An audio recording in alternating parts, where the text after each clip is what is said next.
Graças a Deus. Meus irmãos, a paz do Senhor. A paz do Senhor.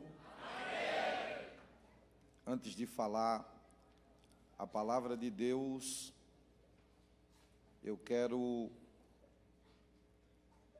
agradecer a Deus por mais uma vez Ele me trazer a este lugar. É a terceira vez que eu venho aqui. Todas as vezes que eu venho aqui, eu fico impactado com as histórias, com os testemunhos, com a sensibilidade, além do clima espiritual, a sensibilidade que existe nesse lugar, de generosidade. Pessoas são generosas umas para com as outras e isso contagia, isso é maravilhoso de se ver. Eu louvo a Deus pela existência desse projeto, deste lugar, por cada vida que soma neste lugar. Estou honrado poder estar aqui hoje, digamos assim, na inauguração deste novo templo. Meu muito obrigado a este querido amigo, pastor Moisés, quem conheço há um tempo, desde um tempo atrás, e existem coisas, eu tenho muitos defeitos na minha vida, mas eu aprendi muito sobre gratidão. A gratidão é a mãe de todas as virtudes e a memória do coração. Eu não conhecia o pastor Moisés, e quem me apresentou ao pastor Moisés, quem me trouxe aqui, na verdade, foi o Jackson, da dupla Jackson e Thalita. E eles falaram: olha, nós vamos te levar lá no Bom Samaritano, pregando pelo Brasil e junto com eles, e eles me abriram a porta para estar aqui. Daqui eu preguei em muitas outras cidades do estado de Santa Catarina. Deus me deu o presente de ser amigo, de me tornar amigo do pastor Moisés e desta família. Eu aprendi uma coisa: quando Deus quer abençoar uma pessoa, Ele não lhe dá coisas, Ele apresenta pessoas, Ele coloca pessoas na sua vida. Propósitos passa por pessoas. Deus faz isso. Obrigado, pastor Moisés. Obrigado, Jackson, Thalita, pastora Michele. Deus abençoe sua vida, essa família querida. Eu estou vendo ali o Gustavo. Gustavo é lá de Bacabal. Eu estive lá num congresso tremendo. Esse moço organiza, junto com o pastor Joabe, lá um congresso. Pensa num congresso, pastor, lá na cidade do pastor Raposo, em Bacabal. Alegria, revelo, Deus te abençoe. Emerson, é bom estar contigo. Magnon Isaida, Deus abençoe a vida de vocês. Marcondes e Débora, que são lá de Brasília também, pessoas queridas que estão louvando a Deus. Muito obrigado por vocês estarem aqui. Eu louvo a Deus também porque eu conheci um casal hoje muito abençoado lá de Brusque, uma cidade que eu já estive algumas vezes lá, e tem pessoas que a gente já se identifica de cara, né? Deus abençoe a vida de vocês de forma especial. Abram suas Bíblias, por gentileza, nos Antigos Testamentos, no segundo livro das Crônicas. Desde o final desta semana, o início desta semana, melhor dizendo, que este texto está ardendo no meu coração, e eu quero compartilhar uma palavra de Deus com você através deste texto. Segundo livro das Crônicas, capítulo 20, versículo 17. Segundo livro das Crônicas, capítulo 20, versículo 17. Quem encontrou, diga amém. Diz-nos assim a palavra de Deus: nesta peleja não tereis de pelejar. Ficai parado e tomai posição. Vede o livramento que o Senhor lhes dará, ó Judá e Jerusalém. Não tenham medo, nem vos assusteis. Amanhã vocês sairão ao encontro deles, porque o Senhor será convosco. Repita comigo a parte A do verso 17. Nesta peleja não tereis de pelejar. Feche sua Bíblia e sente-se, por gentileza. Empreste-me os seus ouvidos. me dê alguns minutos de sua atenção. Eu quero compartilhar uma palavra da parte de Deus com você no início desta manhã, nesta madrugada. E eu tenho plena convicção de que uma vez mais Deus vai apiedar-se de todos nós e falará conosco através de sua palavra.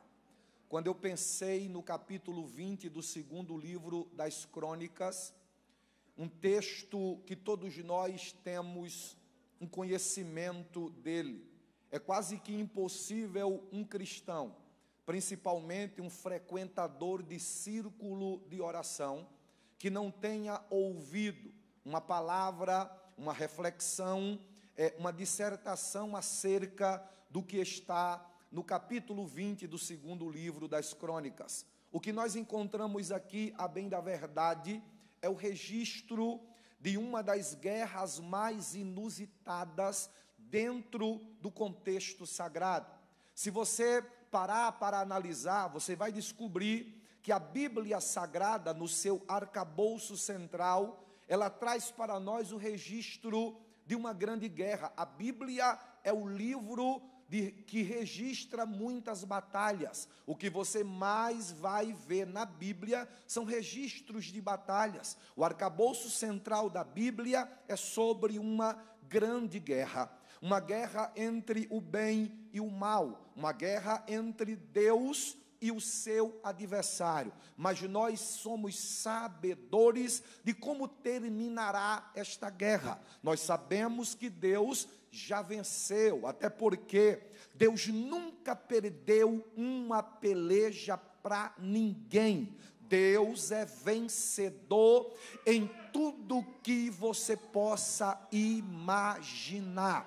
Então, se Deus é vencedor, não é à toa que o apóstolo disse que nós somos mais do que vencedores por aquele que nos amou. Então não importa o tamanho da guerra, não importa a dimensão da peleja, não importa se a guerra que você está enfrentando hoje, ela é considerada uma das piores, é maior do que as outras que você enfrentou. Uma das características mais louváveis de Davi, o grande guerreiro do Senhor, é que quando ele estava indo enfrentar o gigante Golias, obstinado, movido por uma fé, ele sabia que Deus estava com ele. Alguém quis jogar um balde de água fria no entusiasmo de Davi, na ousadia de Davi, e alguém disse: com ele tu não podes, porque ele é guerreiro desde a mocidade dele. E olha para você, Davi,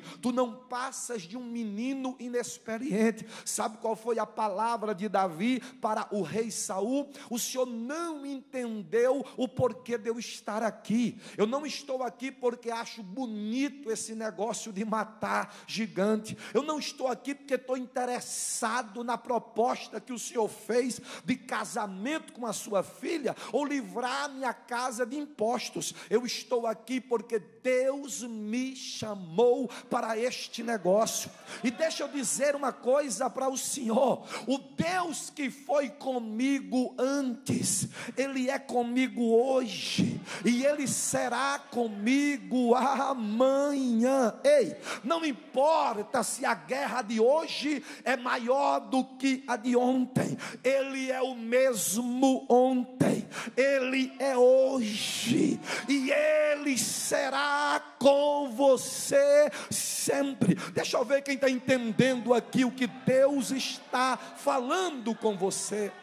Quando você se debruça sobre o capítulo 20 do segundo livro das Crônicas, esta guerra e esta peleja, ela está exatamente entre 30 versículos, do 1 até o 30. O detalhe é que estes 30 versículos, eles estão divididos basicamente em 7 partes. Quais são estas 7 partes, pastor? Do verso 1 até o verso 3, você vai ver aí um tempo de perigo. Do verso 4 até o verso 6, você vai ver aí um tempo de prece. Do verso 7 até o verso 12, você vai ver um tempo de prostração. Do verso 13 até o 17, você vai ver um tempo de promessa. Do verso 18 até o 24, você vai ver um tempo de punição. No verso 25, você vai ver o tempo da posse. Já do verso 26 até o 30,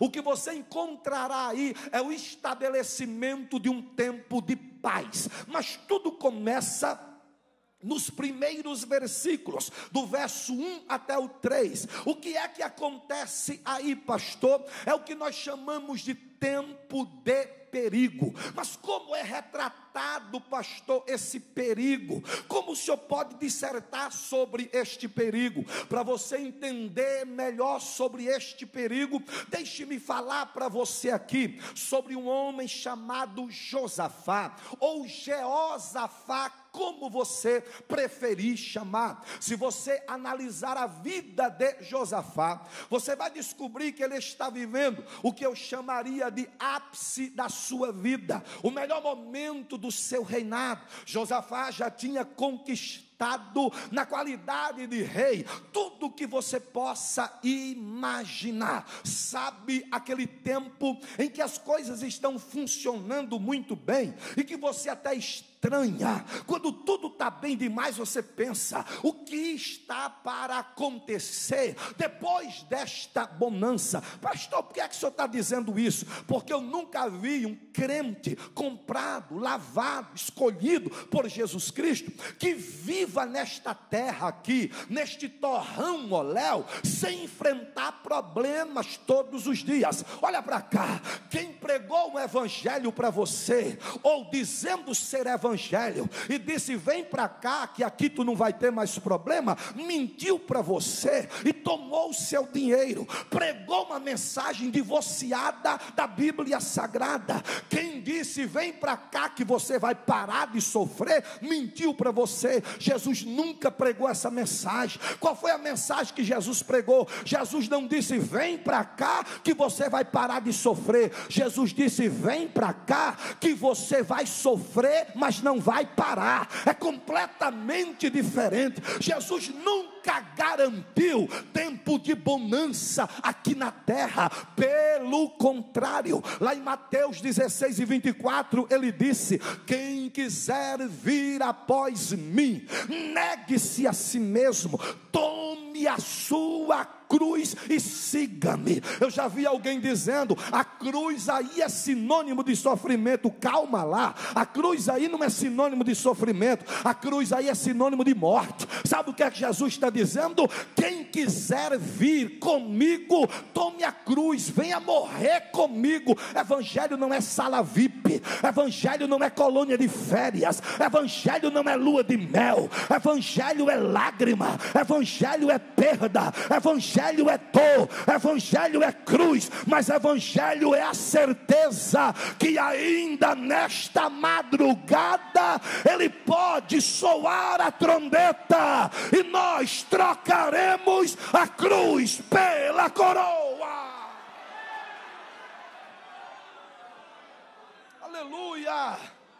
Aleluia. Se alguém disse para você, vem para cá que você não vai ter mais problema, eu lamento dizer a você que essa pessoa não foi honesta com você. Enquanto você estiver aqui, nós teremos problemas. Com muita humildade, eu poderia citar aqui um caminhão de versículo para você, mostrando que crente enfrenta problema. Se você ler o Salmo 66, versos 10, 11 e 12, o salmista disse, ó Senhor, tu me provastes, acrisolaste-me como se acrisola a prata, permitistes que os homens cavalgassem sobre as minhas costas, passei pelo fogo e pela água, mas no final, tu me levastes a um lugar espaçoso. Salmo Salmo 34 e verso 6, ele diz: clamou este aflito ao Senhor, o Senhor o ouviu e o livrou. Salmo 34 e verso 19, ele disse: muitas são as aflições do justo, mas o Senhor o livra de todas elas. Salmo 107, versículo 28, 29 e 30, ele disse: no meio da nossa angústia,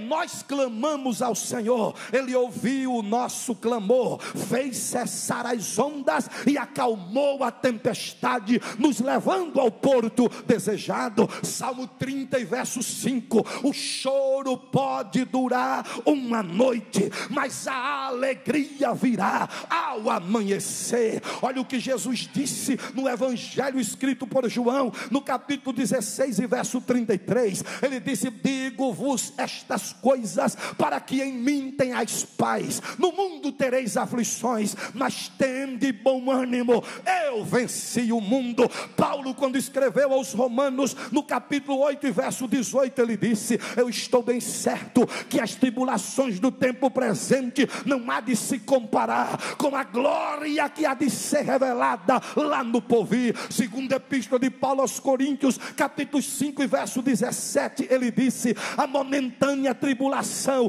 que eu carrego aqui produzirá para nós um eterno peso de glória. Agora, sabe qual é o texto áureo para mim de provação? Tiago capítulo 1 e verso 12: bem-aventurado é o homem que sofre a provação no Senhor, porque quando for aprovado, se levantará e receberá das mãos do arcanjo, não, das mãos do querubim, também não, das mãos do serafim, também não, receberá das mãos de Deus a coroa da vida.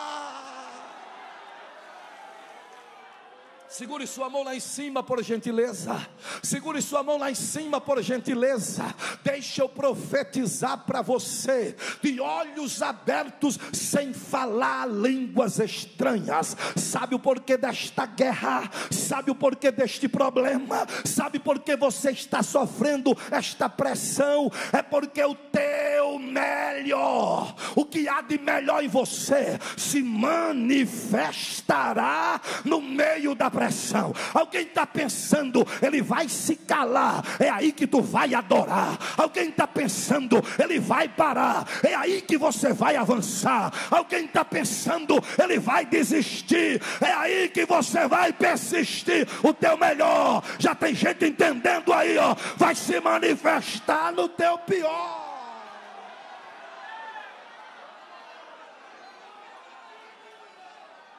Aleluia. Aleluia, aleluia, aleluia.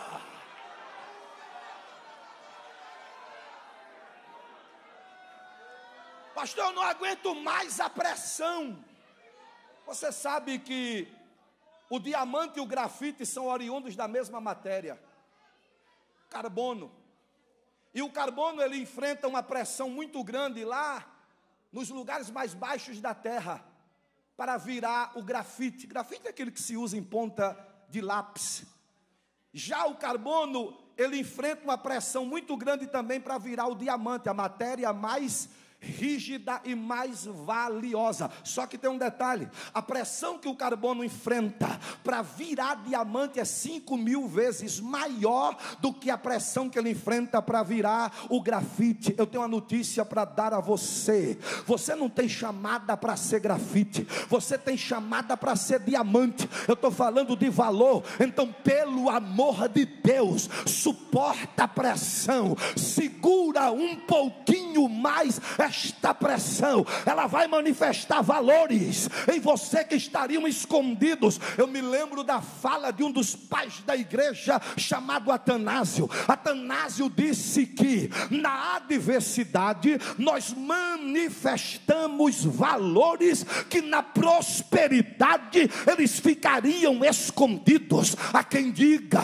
que a prosperidade é madrasta, mas a adversidade é mãe. bem, eu provo para você que as poesias mais belas da Bíblia, elas surgiram em tempo de pressão. Quer ver um detalhe? Jó capítulo 19, verso 25. Olha como é que Jó está em cima de um montão de lixo, porque onde se fala ali em cinza, pastor Moisés, na verdade era lixo. Agora sabe como é que Jó está? Ele está com a enfermidade que vem da planta do pé, a sinagoga da cabeça. Pústulas se formaram sobre o seu corpo. Ele disse: tem vermes no meu corpo. Perdeu mulher porque a mulher lhe abandonou, perdeu filhos porque seus filhos morreram, e perdeu todos os bens financeiros. Os amigos que vieram tentando ajudá-lo agora estão lhe acusando. Em meio a tudo aquilo, Jó levanta a voz para o céu e diz: eu sei. Quando Jó disse eu sei, parece que eu vejo ele sendo interpelado pelos amigos dele, e eles perguntando: tu sabes de que, ô infeliz? Olha como é que está a tua vida. Tu perdeu dinheiro, tu perdeu mulher, tu perdeu filhos, tu perdeu saúde, tu perdeu tudo. Jó disse: deixa eu terminar a frase.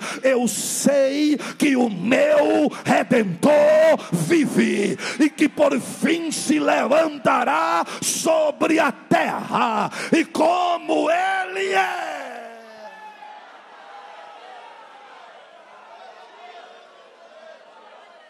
Uma das poesias mais bonitas da Bíblia está em Abacuque, no capítulo 3, 16, 17 e 18. Olha o contexto disso aí. Abacuque está vivendo uma bancarrota.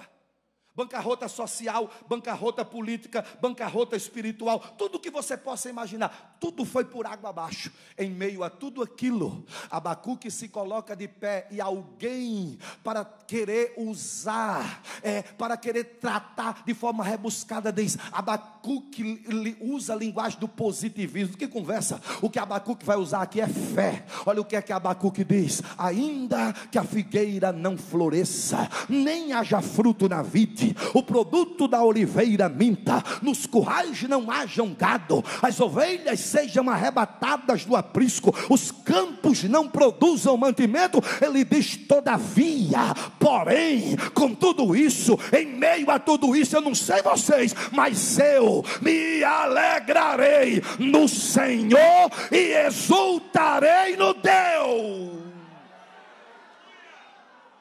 da minha salvação. Olha para cá. Josafá, que aparece aqui no capítulo 20, do verso 1 em diante, do verso 1 até o 3, que eu retratei aqui como perigo, ele está no melhor momento da sua vida, quando de repente é desencadeado contra Josafá, sabe o quê? Uma guerra. Só que tem um detalhe: não foi uma guerra qualquer, juntam-se 3 nações. Alguns teólogos chamam isso aqui de confederação das nações. Um complô, uma horda inimiga se levanta contra Josafá. É um engendramento, é uma orquestração que vem contra Josafá. Mas pastor, quem é que está vindo contra Josafá? Quem está vindo contra Josafá são os amonitas, os moabitas e os do Monte Seir, ou os meonitas, como você preferir chamar. Quem eram, pastor? Os amonitas e os moabitas. Os amonitas e os moabitas, eles eram oriundos de um pecado de incesto cometido entre Ló e as suas filhas. Eles foram para o deserto, se fortaleceram como guerreiros e se revelaram arqui-inimigos do povo de Deus. Só para você ter uma ideia, os amonitas e os moabitas ficaram conhecidos como os chacais do deserto. Eles eram amantes da carnificina. Eles gostavam, como diz lá na minha terra, de atirar só para ver a queda. O negócio deles era passar por cima. O negócio deles era conquistar. E para fortalecer a ofensiva militar, eles ainda chamam, sabe quem? Eles chamam os meunitas, chamados aqui de os do Monte Seir, que estavam da além do Jordão, cerca de 100 quilômetros. Sabe quem eles eram? Os vizinhos de Josafá. Você sabe aquele vizinho que passa por você todo dia, cumprimenta você, abraça abraça você, dá um tapinha nas suas costas, dá um sorrisinho para você, mas na primeira oportunidade que ele tiver, ele vai querer puxar o teu tapete e acabar com você. É exatamente esse perfil aqui. Escute isso aqui: eles juntam-se contra Josafá e lá vem eles numa ofensiva militar. Agora, o que intriga aqui, pastor Moisés, sabe o que é? É que se você fizer um levantamento, você não vai encontrar um motivo plausível para dizer assim: Josafá agrediu os seus inimigos e eles estão vindo contra eles. Não, Josafá não dissera nada, não fizera nada, não existe nenhuma atitude da parte de Josafá que diga assim, vai justificar o ataque inimigo. Talvez você vai se identificar com isso aqui agora. Alguém que de repente odiou você, sem que você nunca ter feito nada, sem que você nunca fizera nada, nem ao menos dirigir uma palavra àquela pessoa, mas a pessoa passou a odiar você gratuitamente. Aí você se pergunta, mas eu não fiz nada contra ele nem contra ela, por que de tanto ódio contra mim? Quem é crente sabe do que é que eu estou falando, porque crente, o perfil do crente é sal e luz. Luz se destaca no meio das trevas e sal, quando bate na ferida, arde, queima, perturba e incomoda. Eu vou ser muito direto com você: no dia que a igreja de Jesus deixar de incomodar aqui na terra, ela tornou-se um clube social qualquer, porque enquanto ela foi igreja de Jesus, é sal, ela é luz e ela é sal. E eu vou dizer uma coisa a mais: Jesus não disse vocês serão sal da igreja ou luz da igreja. É sal fora do saleiro, porque sal no saleiro é muito fácil, rodopiar na igreja é muito fácil, lampear, sapatear e pegar fogo na igreja é muito fácil. Eu quero ver ser crente lá fora, eu quero ver incomodar o inferno lá fora. Eles estão vindo contra Josafá sem que Josafá nunca lhe fizera nenhum mal. Eu fui procurar explicação para isso, e uma das explicações mais plausíveis que eu achei foi numa fábula, a fábula da cobra e do vagalume. Diz que a cobra começou a perseguir o vagalume 3 dias, quando o vagalume não aguentava mais. O vagalume parou e disse: antes de você me engolir, deixa eu lhe fazer algumas perguntas. A cobra, na sua arrogância, disse: eu nunca abri esse precedente para ninguém, mas vou abrir para você, pergunte. Aí o vagalume perguntou: eu já lhe fiz algum mal? A cobra disse: nunca. Eu faço parte da sua cadeia alimentar? A cobra disse: também não faz não. Então por que é que você quer me engolir? Aí a cobra disse: o problema é, você não faz parte da minha cadeia alimentar e nunca me fez mal, mas tem um negócio em você que me incomoda, me perturba, me tira do sério, me deixa desconfortável. O que é? Eu não suporto ver você brilhar. O seu brilho me incomoda, o seu brilho me perturba.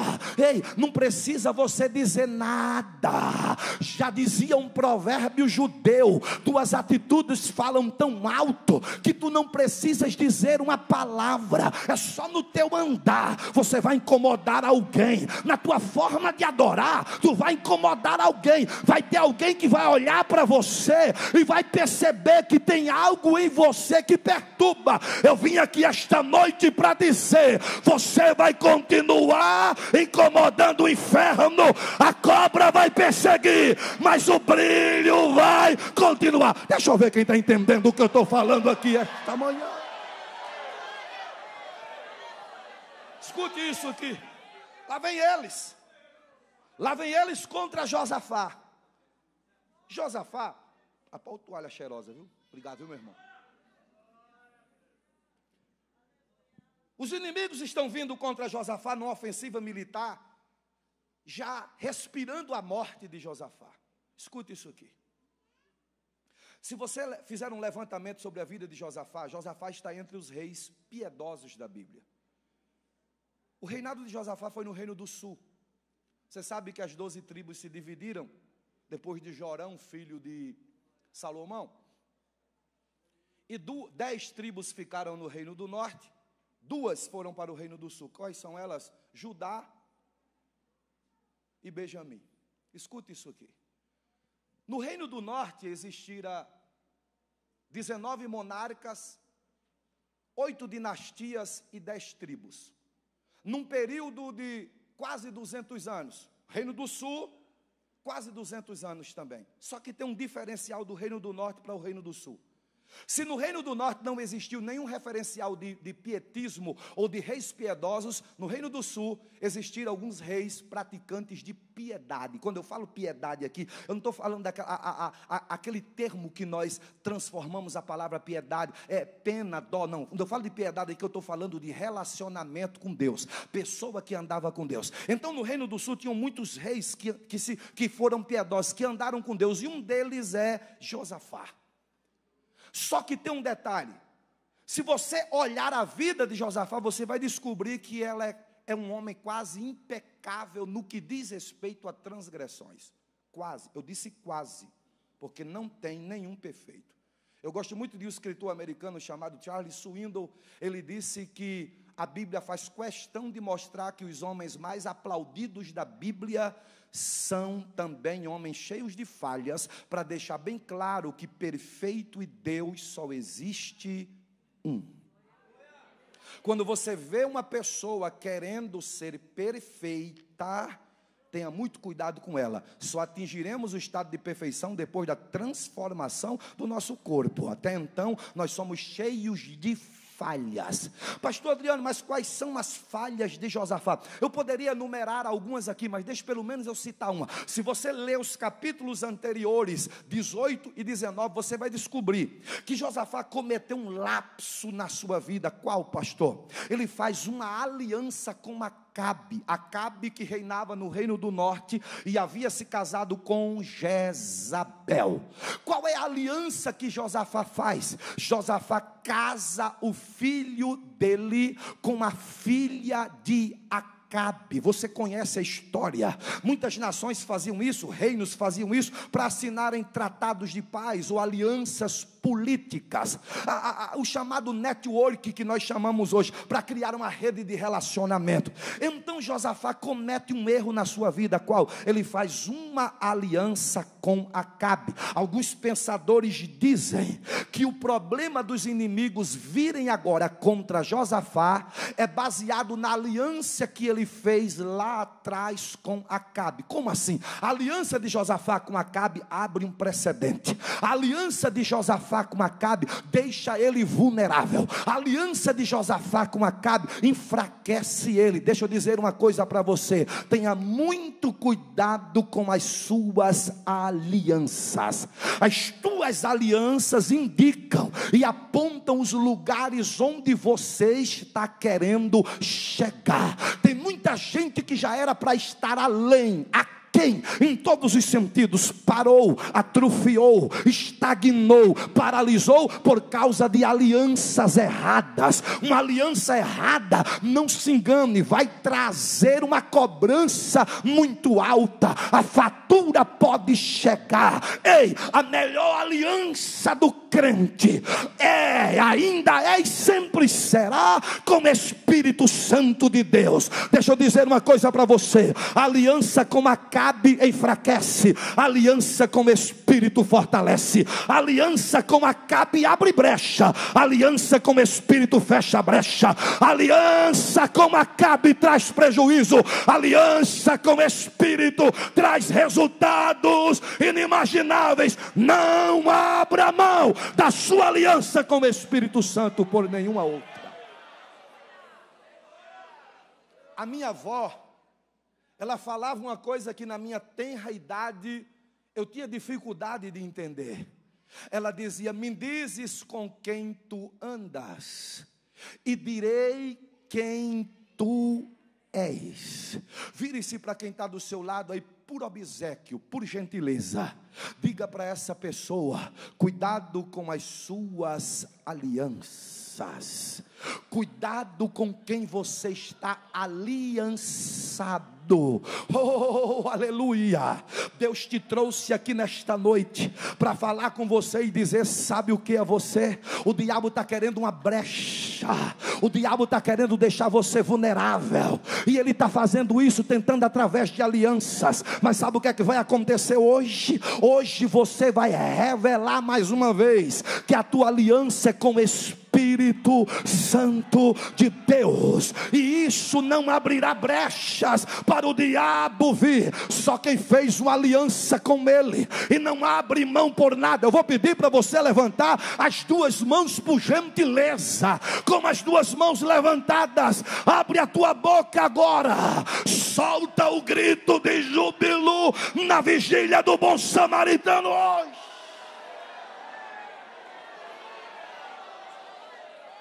Escuta isso aqui, escuta isso aqui. Lá vem os inimigos. Só que aparece um negócio aqui, Emerson, que me saltou aos olhos. O que é que aparece? A Bíblia diz assim, ó. Eu vou pedir para você repetir isso comigo. E vieram. Não, mais forte, mais bonito, irmão, mais elegante, com mais, como diz na minha terra, com mais sustância. Ó. Tem nordestino por aí. O único lugar que não tem nordestino crente é no inferno. Repete comigo. E vieram. Aí, papai, agora sim. Agora vocês meteram a braba. E vieram alguns. E avisaram a Josafá. Pastor Adriano, quem são estes alguns aqui? Sendo que a Bíblia não traz pormenores da vida dele. Esses alguns aqui, eles são chamados na Bíblia de algumas coisas, como por exemplo, eles são chamados de sentinelas, eles são chamados de vigilantes. Eu gosto muito do termo atalaia. Mas pastor, quem eram os atalaias? Geralmente os atalaias ficavam nos lugares altos que lhes proporcionasse uma visão, um ângulo, para que eles enxergassem quando o inimigo se aproximava. Quando você vai parar para meditar sobre a vida do atalaia, você vai descobrir que o atalaia tinha que possuir algumas habilidades. Dentre elas, o atalaia tinha que ter uma visão apurada. Em segundo lugar, o atalaia tinha que ter uma audição sensível e apurada. Terceiro lugar, atalaia não podia cochilar, não podia dormir. Quarto lugar, a buzina, o chifre de carneiro, o berrante, chama lá do jeito que você quiser, o chofá tinha que estar do lado do atalaia, para que no momento que o inimigo viesse, detalhe, ele saber tocar o chofá no sonido certo, porque tinha o sonido para despertar, tinha o sonido para troca de turno, e tinha o sonido para avisar quando o inimigo estava se aproximando. Pelo amor de Deus, nada contra, nós estamos vivendo uma época em que nós estamos cheios de filósofos, juízes de causas espirituais. Eu nunca vi tanta pompa como eu estou vendo nos nossos dias. Tem gente que, se pudesse, não pisava nem no chão, do tanto que está se achando. Espírito de farisaísmo. Nós estamos cheios desse tipo de gente no nosso meio. Quer ver um detalhe, irmão? Você vai ver filósofo sábio, é o que mais tem. Pastor, o senhor é contra? Não, nós temos isso demais, mas está faltando, sabe o que? Está faltando atalaia, com visão apurada, audição apurada, que saiba tocar a buzina e não cochile. Sabe por que eu estou dizendo isso? Sabe por que eu estou dizendo isso? Nós estamos vivendo uma ofensiva contra a igreja. O diabo está vindo, e o desejo dele é acabar com a igreja. Eu confesso para você que depois dessa pandemia, não tem muita coisa que me assusta mais, não. Tem que ser um negócio muito forte para me assustar. Porque depois de tudo isso que nós vivemos, a minha esposa perdeu pai e mãe. Eu fiz o velório da minha sogra no sábado. No outro sábado eu fiz o velório da minha sogra. A minha esposa perdeu 11 membros da família dela, no geral, que é uma família muito grande. Mas mesmo assim, no velório lá na beira do túmulo da mãe da minha esposa e do pai, a minha esposa levantou os braços no meio de todo mundo e cantou: porque ele vive, posso crer no amanhã. Escuta isso aqui. Então foi pesado, foi bravo, foi. Não tem uma pessoa que não esteja com as suas emoções abaladas, mexidas de alguma forma depois dessa pandemia. Então muita coisa tem que ser um negócio muito brabo para me assustar. Mas eu confesso que esses dias eu fiquei assustado com duas coisas que eu vi. O quê? Me mandaram um vídeo de um coral americano do movimento LGBTQ+, não sei o que mais lá. Nós como igreja fomos chamados para respeitá-los, fomos chamados para amá-los, mas eu não sou obrigado a concordar com a postura ou com a atitude deles de forma alguma. Ah, pastor, cuidado que vai dar cadeia. Ai, irmão, ser preso por amor ao evangelho é privilégio de pouca gente, irmão, é privilégio de poucos. Mas escuta isso aqui. Me mandaram um vídeo, quando eu abri esse vídeo, o coral, aquele coral americano cantava dizendo, sabe o que? Eles cantavam dizendo para os pais e mães: vocês se preparem, que nós vamos pegar seus filhos, dominar os seus filhos e fazer dos seus filhos o que nós quisermos. Depois eu vi outro vídeo de uma cantora canadense muito famosa, Celine Dion. Ela entra em um hospital toda vestida de preto, com uma bolsa do seu lado, uma caixa do seu lado, cheia de purpurina preta. Quando ela chega no hospital, ela vai na ala neonatal, e você sabe que a ala neonatal é dividida entre cor azul e rosa, azul menino e rosa menina. Aí ela chega, tira a purpurina de dentro daquela caixa e começa a soprar. Onde tem a cor rosa e azul vai sendo transformado nas cores da bandeira deles. Ou seja, nós temos que ter muito cuidado, porque eles estão vindo para querer acabar com a nossa família e com a igreja. Eu não sei se você sabe, mas lá em Brasil, na capital dos três poderes, dividido por Dostoiévski, legislativo, executivo e judiciário, existem mais de 500 projetos de lei que tramitam contra a igreja e a família. O que eles querem é calar a boca da igreja, o que eles querem é envergonhar a família. Aí sabe o que é que Deus está fazendo nesses últimos dias? Deus está tendo que levantar atalaias, homens com visão, mulheres com visão. Eu vim aqui nesta noite para dizer: Satanás não vai fazer morada na tua casa, não vai dominar teus filhos, não vai fazer das tuas crianças marionetas dele. Sabe por quê? Ele vai chegar atrasado. Deus já está lá, Deus já está lá, Deus já está na tua casa.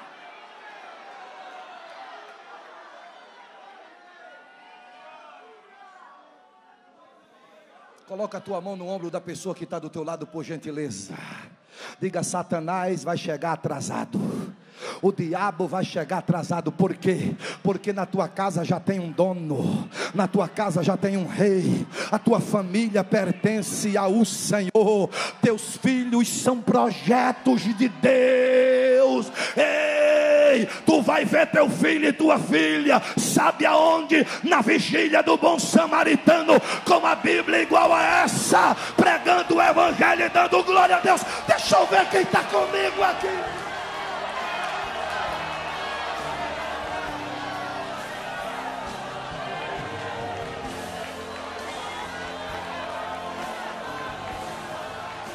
Onde estão os atalaias que Deus pode contar nessa última hora? Cadê os atalaias? Deus está te dando visão, Deus está te dando audição espiritual, Deus está te dando discernimento. Você vai tocar a buzina: perturbem-se todos os moradores da terra, mas o mal não vai destruir tua casa.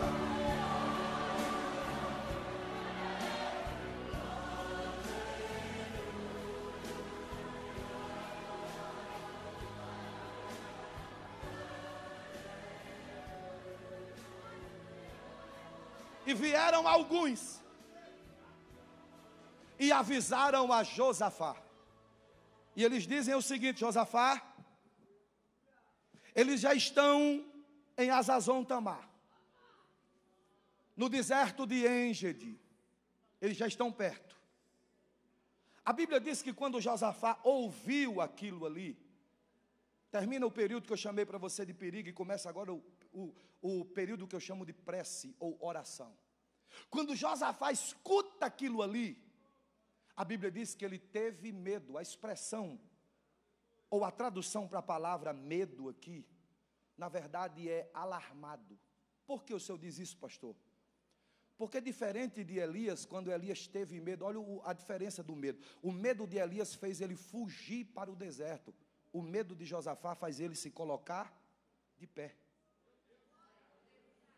Diferente. Elias tem medo e corre. Josafá tem medo e fica de pé. Pastor, ter medo me faz menor do que alguém? Não, o medo numa medida certa é preventivo, ele salva. O problema é quando o medo domina, torna-se uma patologia que pode matar. O problema de pessoas é que estão maximizando os seus medos e permitindo que eles lhe dominem. O teu medo tem que deixar você em um estado de alerta. Quem estiver pensando que por causa do espanto, do assombro, do terror e do caos, vai ver você correndo ou prostrando-se, vai quebrar a cara. Quem quiser ver você, vai ter que olhar para você de pé. Bendito seja o nome do Senhor. Está complicado, mas está de pé. Perdeu, mas está de pé. O negócio está apertado, mas está de pé. A porta se fechou, mas está de pé. O diabo está vindo para ameaçar e destruir, mas está de pé. Não é mais o que era, mas continua de pé. Quem quiser olhar para você, vai ter que enxergar você de pé. Josafá se coloca de pé. Escuta isso aqui. E ele começa aqui um tempo de prece, de oração. Se você for dividir a oração de Josafá aqui, você pode dividi-la em 3 partes. Primeiro, a primeira coisa que você vai ver na oração de Josafá é adoração. A segunda coisa, reconhecimento. A terceira coisa, dependência. O que eu acho interessante é que mesmo Josafá, alarmado, com medo, debaixo de uma ameaça, na oração de Josafá você não vai ver ele inquirindo, determinando, ordenando. Sabe aquela ideia idiota de alguém dar uma ordem para Deus e Deus ter que obedecer? Eu determino e Deus tem que fazer. Sai fora disso, irmão. Eu dou uma ordem e Deus obedece. Tem lugares que eu vejo alguém pintando Deus aí, parece mais um garçom, com a bandejinha na mão, gravata de borboleta, que chega para o crente e pergunta se o crente gostou. Se o crente não gostou, faz um biquinho de cara feia. Aí Deus volta para pegar o que ele gosta, para fazer a vontadezinha dele. Em outros lugares tem alguém pintando Deus, parece um cachorrinho que alguém coloca ele na coleira e diz: fica aqui, volta para cá. Esses dias eu estava ouvindo um programa de rádio. Quando eu estou viajando eu gosto de ouvir rádio, e o camarada estava pregando. Aquilo não pode nem ser chamado de pregação. Ele disse: porque eu enquadrei Deus, coloquei Deus no canto da parede e Deus teve que fazer. Quem é militar aqui sabe que essa linguagem de enquadrar no militarismo, isso é usado para bandido. Bandido fulano de tal foi enquadrado lá numa operação. Ele disse: eu enquadrei Deus. Na hora eu falei: o Deus que você enquadrou foi um Deus made in Paraguai. O Deus que você enquadrou foi um Deus que alguém compra numa loja de R$1,99. O Deus que você enquadrou é um Deus que alguém amarra na canela ou pendura no pescoço. O Deus que você enquadrou é um Deus que alguém compra ele de barro, de louça,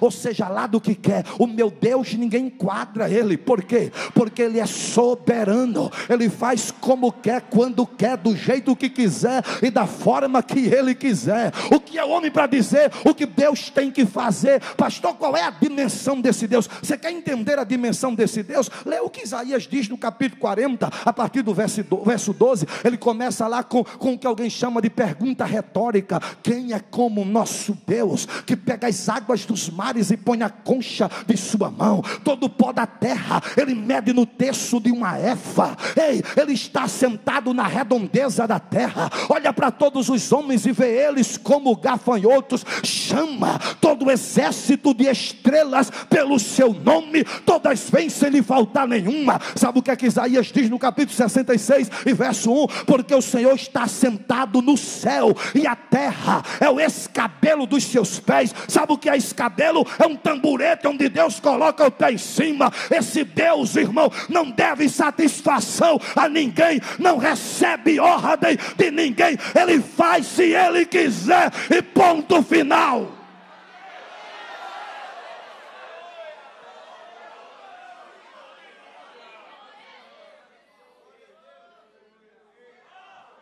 Ah, pastor, mas se Deus fizer, amém. Se Deus não fizer, amém também. Se Ele fizer, vocês já conhecem, vocês estão cansados de ouvir isso. Se Deus fizer, Ele é Deus. Se Ele não fizer, Ele é Deus. Até porque é muito simples a conta. Ah, porque se Deus não fizer, pastor, eu vou mudar de igreja. Eu vou mudar de cidade. Eu vou mudar de estado. Mude de planeta também. Porque problema na vida de crente é igual casco de tartaruga. Para onde a tartaruga vai, o casco vai em cima. Você tem que aprender a florescer onde você foi plantado. E acabe com esse negócio de síndrome do imediatismo. Eu quero agora, Deus tem que fazer agora. Ah, irmão, se Deus fosse doido, Ele tinha respondido a todas as suas orações. Ainda bem que Ele não é para responder todo, porque talvez nem aqui você estaria. Se Deus ainda não respondeu, Ele sabe a hora certa de fazer. Tranquiliza o teu coração, é na hora certa, é no tempo dEle, é no momento dEle. Você não precisa se desesperar, você só precisa esperar. Aí os que esperam no Senhor, Isaías 40, 30 e 31, subirão com asas como águias, correrão e não se cansarão, caminharão e não se fadigarão. E os que esperam no Senhor, Salmo 40, esperei com paciência no Senhor, o Senhor se inclinou para mim e ouviu o meu clamor, tirou-me de um charco de lodo, de um tremendal de lama, firmou os meus pés sobre uma rocha, firmou os meus passos, pôs nos meus lábios um novo cântico, um hino de louvor ao nosso Deus. Muitos verão estas coisas, temerão e confiarão no Senhor. Só para desencargo de consciência, quem aqui está esperando no Senhor? Quem aqui está esperando no Senhor? Levante a mão, segure a mão lá em cima. Eu tenho uma palavra para você. Você não perde por esperar em Deus, você não perde por esperar. Deus não vai decepcionar você. Espera um pouquinho mais. Agora não adianta querer vir dar ordem para Deus. Aprende com Josafá. Josafá começa na oração dele adorando. E olha que ele está usando aqui um dos recursos mais poderosos que o crente tem ao seu dispor, que é a oração. Já dizia alguém que a oração move a mão que move o mundo. Quando você ora, você sensibiliza Deus. Sensibiliza no sentido de Ele inclinar os ouvidos para você. Quando você ora, Lutero disse que é a comunicação do fraco com o forte, do pequeno com o grande, da criatura com o Criador. Martin Lloyd Jones disse que oração não tem a ver com inclinação do corpo, nem a extensão do tempo, mas com a entrega do coração. Oh, aleluia! O que eu acho lindo na oração é que você não precisa conjugar verbo, conhecer vernáculo. Você pode falar na oração para o quê, para o modo, da donde. Você pode usar o seu linguajar. Deus conhece você. Louvado seja o nome do Senhor. Eu vou mais além. Você não precisa nem dizer nada, porque Deus conhece. Aleluia!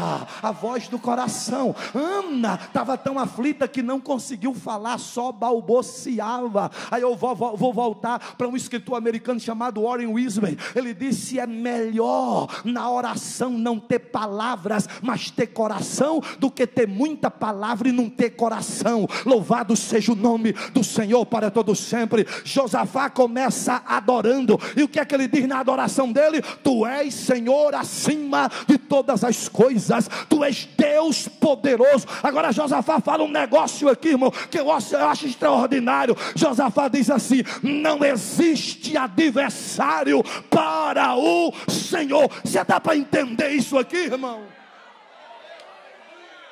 Ah, porque Satanás inimigo de Deus. Deus não tem inimigo não, irmão. Ah, porque os inimigos de Deus, os adversários de Deus. Deus não tem adversário não, irmão. Como é que é adversário? É só tu assistir uma luta de UFC, que tu vai entender muito bem. 78 quilos, categoria, peso. Se bem que o amado é bem maior do que eu, né? Deus me livre. Peso a peso. Adversário, aqui também não dá, né? Agora aqui já dá, irmão. Agora aqui já dá. Adversário é do mesmo tamanho, da mesma força, do mesmo peso. Então não entendi, pastor. Deus não tem adversário, irmão. Deus não tem. Isaías, no capítulo 6 do seu livro, disse: no ano em que morreu o rei Uzias, eu vi o Senhor assentado em um alto e sublime trono. Isaías disse, sabe o que? As abas das suas vestes enchiam todo o santuário. Ou seja, ele está num alto e sublime trono. Olha para cá, olha para cá. Deus nunca olhou para cima. Por quê? Porque não tem nada acima dele mais. Louvado seja o nome do Senhor. Ele habita na plenitude. Ele não tem adversário, ele não tem inimigo. Ei, eu tenho uma notícia para dar a você. Os inimigos que você está com medo dele são inimigos vencidos. São inimigos vencidos. Deus não tem adversário.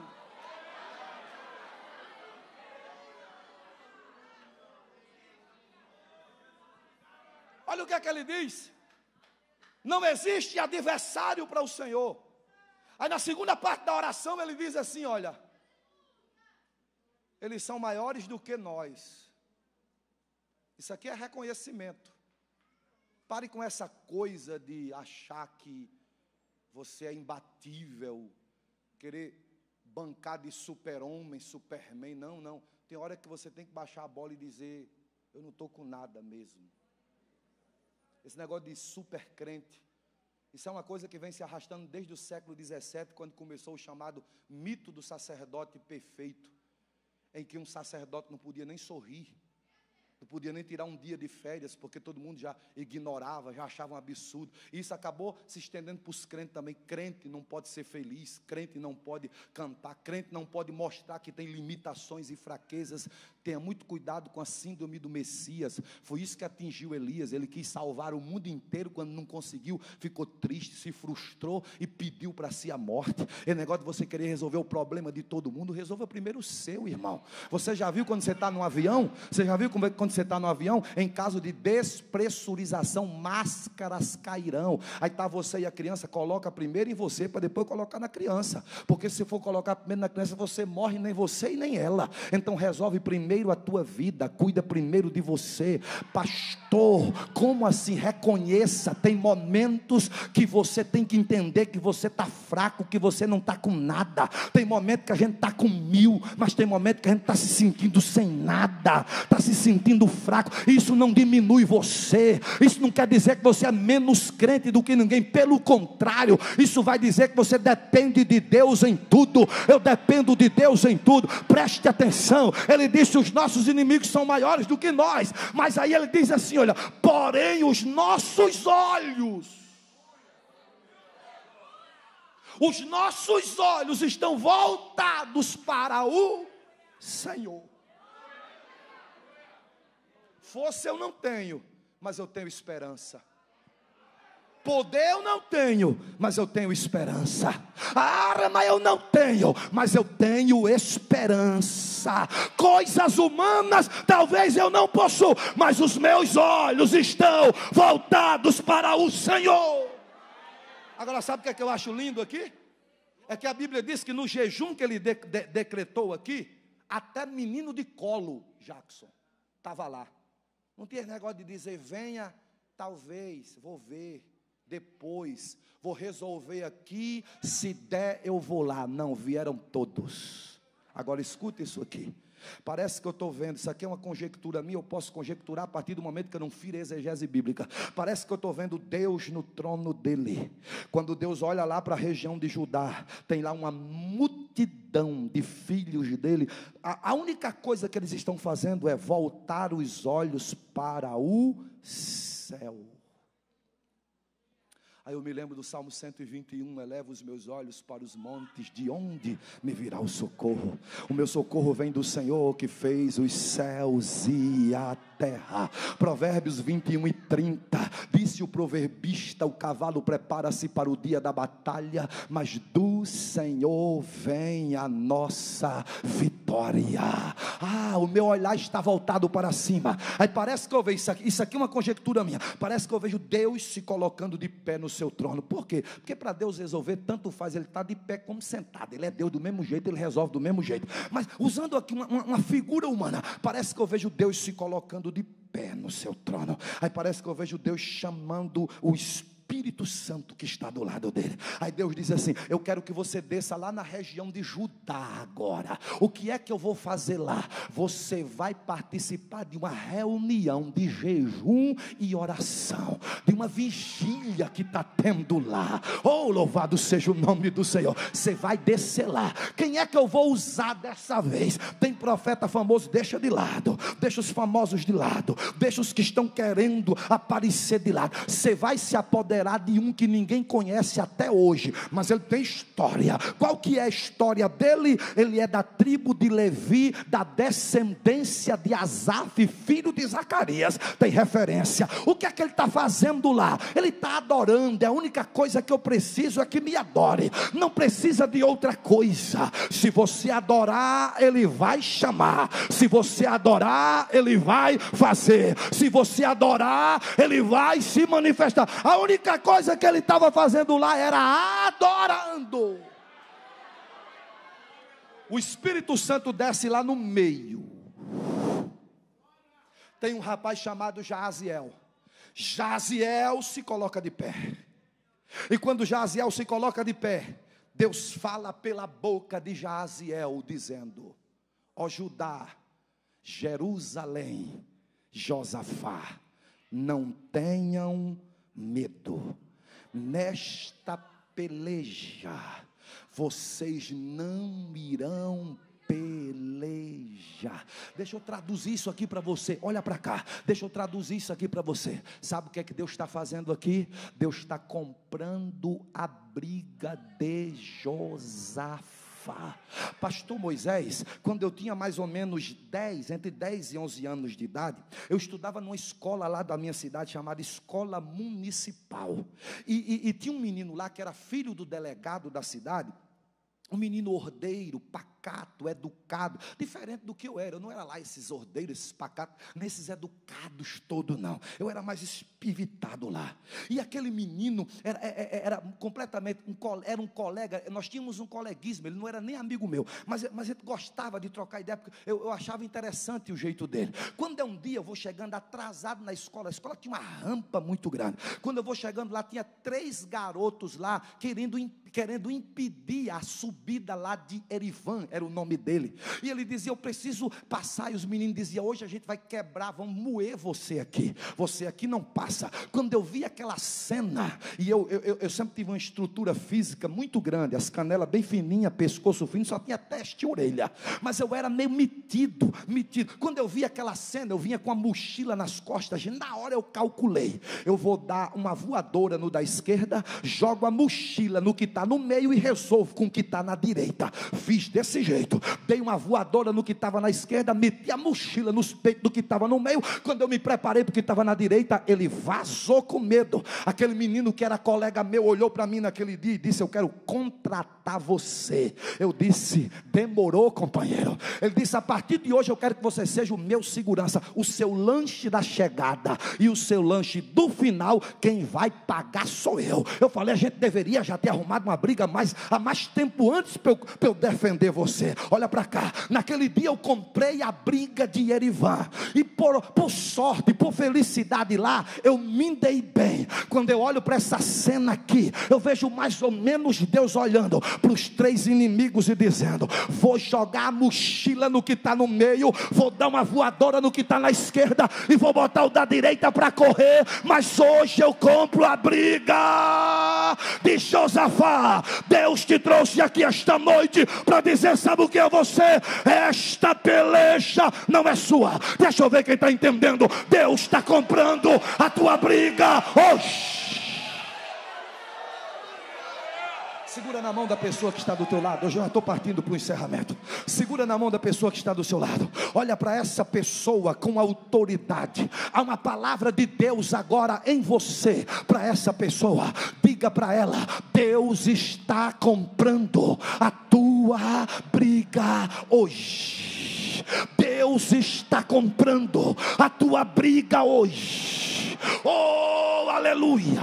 Levante a mão desta pessoa lá em cima. Abre a tua boca agora. Deixa eu ver quem veio adorar e quem crê nesta palavra.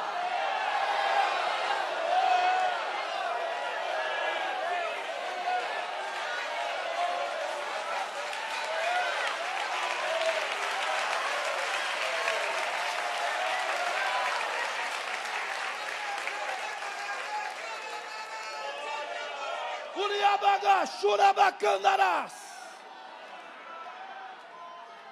Ebanori Acalaba, Churabacandarás, Elabacandoro, Biala, Camanchori Acandarás, Uriabacandarás. Deixa eu profetizar sobre a tua vida hoje. Enquanto você está adorando aqui, Deus está entrando nesta peleja.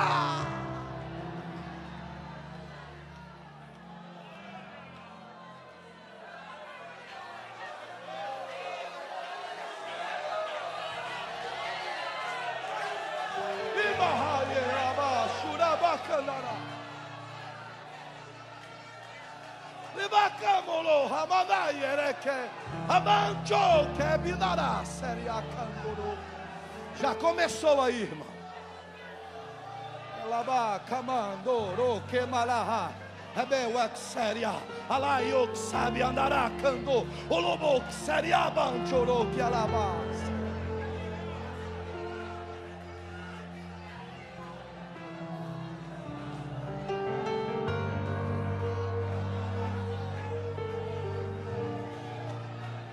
Meu Deus!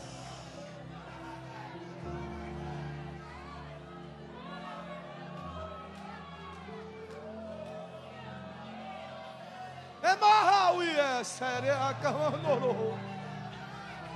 Imanaya camanchore.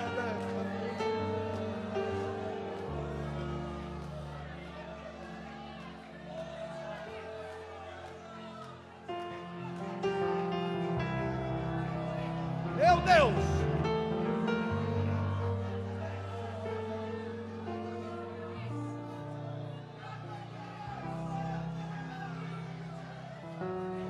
Josafá, em outras pelejas você suou, cansou, sofreu, perdeu.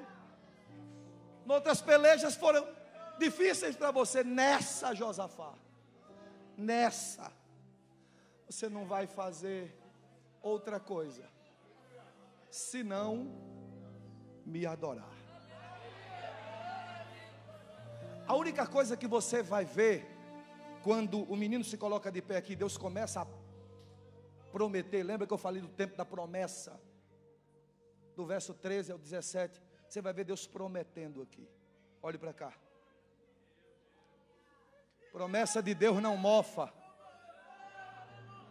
Promessa de Deus não enferruja. Promessa de Deus o rato não rói. Se Deus prometeu, fica tranquila. As promessas de Deus estão no grau de infalibilidade, porque são advindas de um Deus infalível. Você quer ver uma coisa? Números 23 e 19. Deus não é homem para que minta, nem filho do homem para que se arrependa. Porventura falando Deus não acontecerá, e prometendo Deus não se cumprirá.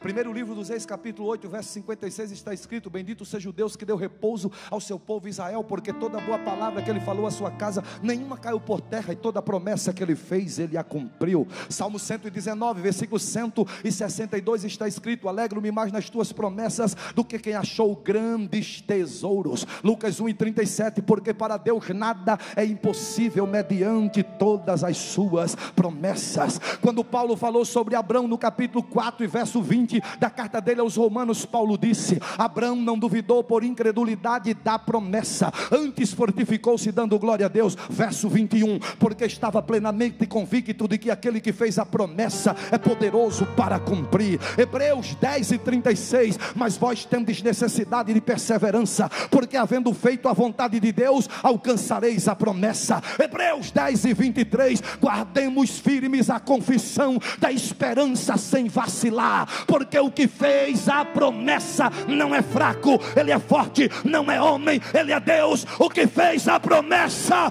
ele é fiel. Deixa eu ver aqui quem tem uma promessa.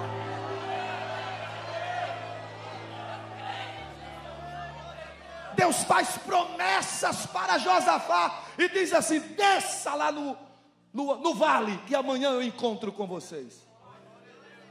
A única coisa que eu vou exigir de vocês, Josafá, a única coisa é que vocês tomem posição.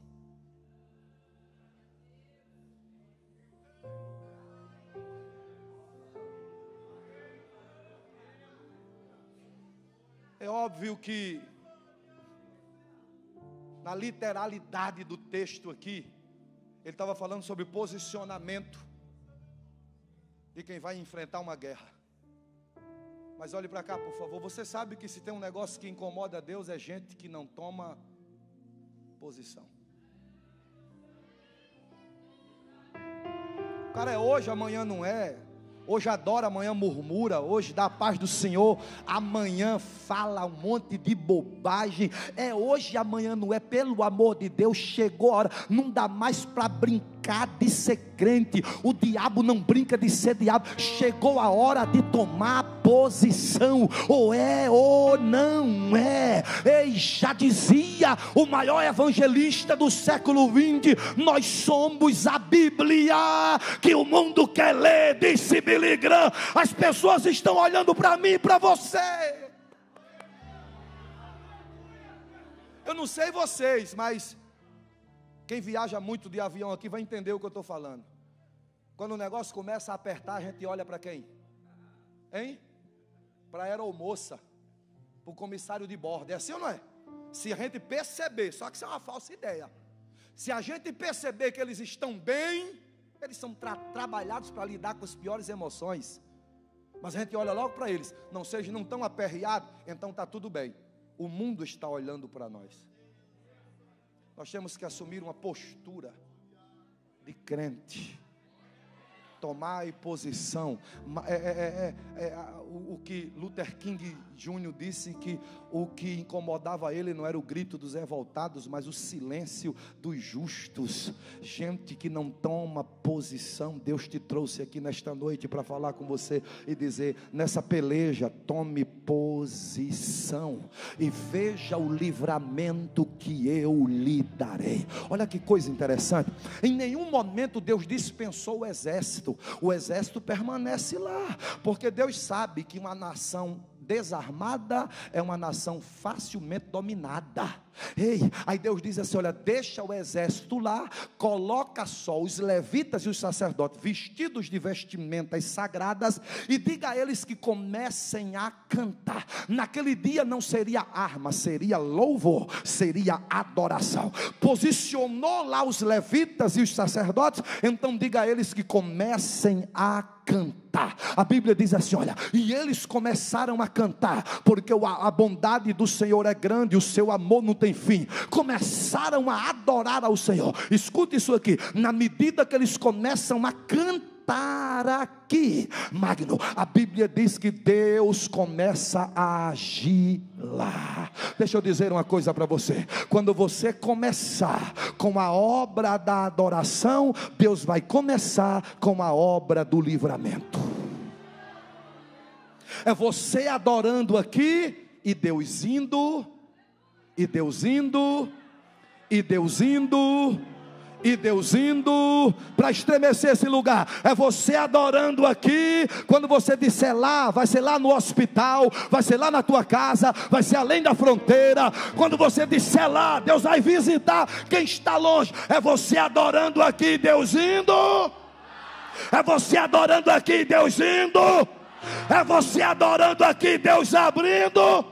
É você adorando aqui, Deus mexendo.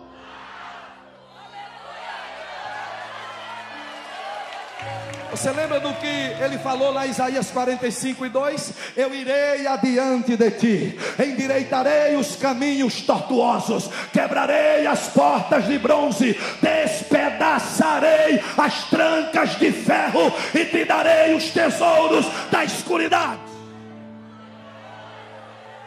Dependendo da necessidade do crente, Deus vai na frente, Deus vai atrás, Deus vai do lado, Deus vai em cima e Deus vai embaixo. Você me segue, tá bom? Deus na frente. Isaías 45:2. Eu irei adiante de ti, endireitarei os caminhos tortuosos, quebrarei as portas de bronze, despedaçarei as trancas de ferro e te darei os tesouros da escuridade. Deus atrás. Salmo 121. Fica tranquilo, o guarda de Israel sou eu. Eu não durmo e não tosquenejo. Eu faço tua proteção. Deus do lado. Isaías 49:15. Pode a mãe que amamenta abandonar o seu filho? Todavia eu não te deixo, sou companheiro, estou contigo. Deus em cima, é Deus dizendo assim, ó, fica tranquilo aí embaixo. Quem criou foi eu, então quem sustenta sou eu, quem provê sou eu, e quem faz sou eu. Agora Deus embaixo, aí ele coloca no colo, aí não dá, né, amado?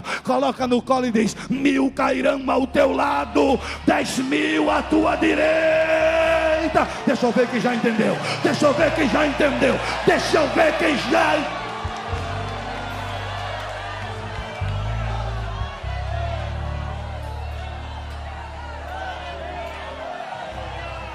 Fica de pé que eu vou terminar.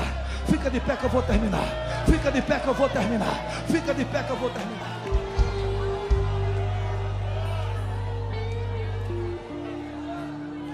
Eu não sei se eu não sei se é Magnus, Aida, Emerson, Marcelo, mas vocês entenderam, né? Deus vai na frente, abrindo os caminhos, quebrando as correntes. Escute isso aqui.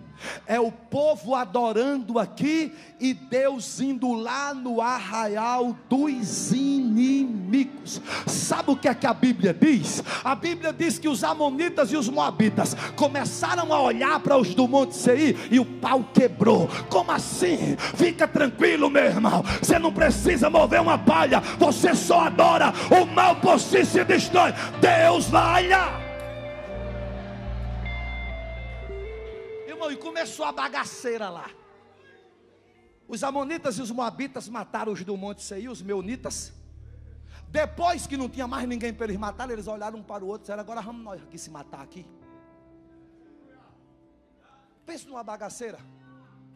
A Israel, melhor, Judá, o reino do norte, Josafá, está atravessando o vale. Aí a Bíblia diz que Judá procura uma posição de visibilidade para procurar o exército dos inimigos. A Bíblia diz assim: quando Judá olha procurando o exército de inimigos, sabe o que é que ele vê? Um exército de corpos mortos. Punição. Um mar de gente morta. Verso 25. Lembra que eu falei que o verso 25 era posse? Desce no meio do arraial e começa a pegar o que vocês querem e precisa. Escute, naquela época o salário de um soldado não era pago pelo governo. Sabe de onde vinha o soldo de um salário? Da guerra, dos despojos de guerra. A Bíblia diz que eles ficaram 3 dias pegando prata, ouro, vestimentas, coisas valiosas, e não deram conta de tanta coisa que tinha. Você está entendendo? Você está entendendo? Esse tempo de perigo, de medo, sabe onde é que vai terminar? Vai terminar com a resposta de Deus para a sua vida num tempo de abundância. Aleluia. A Bíblia diz que eles atravessam o vale, e o nome daquele vale é Baca, ou melhor, Beraca. Sabe o que quer dizer Beraca? Vale da benção. Termina tudo lá no vale da bênção, com os despojos dos inimigos, os inimigos mortos. Aí do verso 26 até o 30, sabe o que é que você vai ver? Um estabelecimento de paz. Eu vim aqui para dizer uma coisa para você: não vai terminar como está. Deixa eu ver quem está entendendo. Não vai terminar como está. Deus tem a última palavra para a tua vida. Se Deus ainda não deu a última palavra, fica tranquilo. Quem vem aí? É Emerson. Quem é que vem? Pega o violão aí, meu irmão, por gentileza. Escute isso aqui. Não vai terminar do jeito que está, nem vai terminar como o diabo disse que terminaria. Vai terminar como Deus já determinou que terminaria. Começou no vale do medo, vai terminar no vale de Beraca, no vale da bênção. A tua família vai terminar no vale da bênção. Pega na mão da pessoa que está do teu lado. Fecha os corredores aqui, por favor. Fecha os corredores, por favor. Pega na mão dessa pessoa e fecha o corredor. Segurou na mão dela? Segurou na mão dela? Agora olha para ela. Diz: como começou não importa. O que importa é como vai terminar. Não larga a mão dessa pessoa. Não importa como começou. O que importa é como vai terminar. Levante a mão dela lá em cima, por gentileza.